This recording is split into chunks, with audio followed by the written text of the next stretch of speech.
بسم الله الرحمن الرحیم. اومدیم با آموزش استفاده از فایل موس برای پیج دارک تورنمنت. یکی از اجبارهای ماست. کار فایل موس چیه بچه های؟ آنتی چیته که سال 2010 اومده.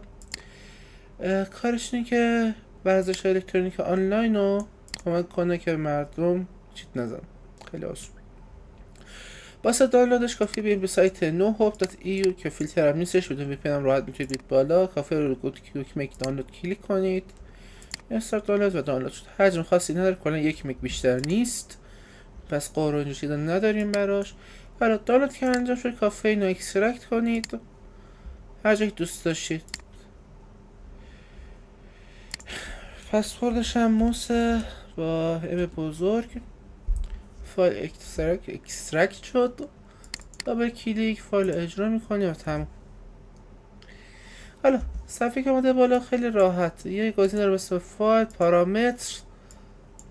داخل پارامتر که شما کلیک کنید کافی رمبو 6 رو اینجا پیدا کنید. رمبو 6 H نشش که بزنید اوکی که بزنید شما که کافی وارد بازی شید دیگه. به هیچ این استارت رو بزنید وارد بازی شید دیگه، هیچ کاری نیازی نیست انجام بدید.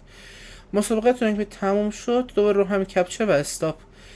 بچه دقت کنید، یه سری نکات خیلی مهم داره که باعث میشه حذف شید شما از بازی.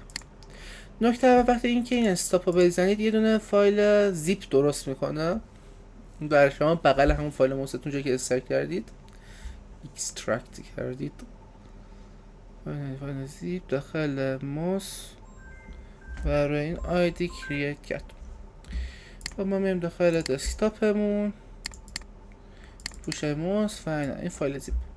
بچه این فایل زیپ رو به هیچ عنوان نباید باز کنید، به هیچ عنوان نباید چیزی از توش پاک بشه، یعنی باز بشه. خیلی راحت یه دونه هش داره، این تغییر میکنه الگوریتمش و ما میفهمیم این الگوریتم تغییر کرده و دیگه خودتون حذف میشید از بازی، حتی یه دونه از پلیرتون باز کنه. فقط کافیه همین فایل زیپ رو واسه ما ارسال کنید، تموم. 5 نفرید، 5 تا فایل موس واسه هر مچ. یا علی